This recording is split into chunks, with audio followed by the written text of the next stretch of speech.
Berita lain, Komisi Pemberantasan Korupsi KPK tengah menelusuri isu mafia tambang batubara di Kalimantan Timur.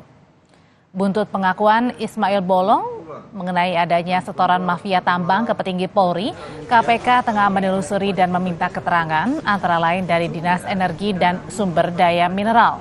KPK dan tim Kemenko Polhukam berencana menggelar sidak ke lokasi yang diduga menjadi praktik mafia tambang di Kalimantan Timur.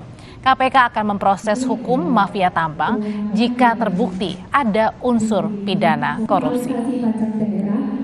Mafia tambang ini pasti kami lakukan verifikasi telaahan apakah kemudian ada dugaan pidananya dan itu korupsi, karena kalau kita berbicara pertambangan aspek pidananya kan ada pidana umum misalnya ya di penerapan undang-undang pertambangan.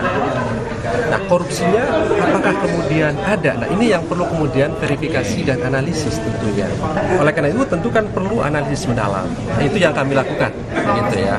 Kalau kemudian ternyata dari analisis itu benar ada dugaan pidana dan itu adalah korupsi, kemudian masuk menjadi wewenang KPK, pasti kami tidak lanjuti. Keuntungan yang saya peroleh dari pengumpulan dan penjual batubara berkisar sekitar 5 sampai dengan 10 miliar dengan setiap bulannya.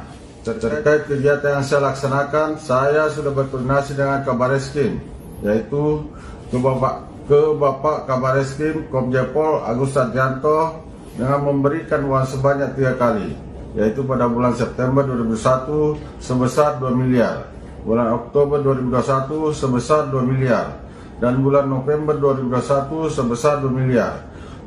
Itulah cuplikan video viral mantan anggota Polres Samarinda Ismail Bolong yang menyebut adanya setoran tambang ilegal untuk Kabareskrim Polri Komjen Agus Andrianto. Belakangan Ismail Bolong menarik kembali pernyataannya dengan alasan pernyataan sebelumnya dibuat di bawah tekanan mantan Karopaminal Propam Polri Hendra Kurniawan.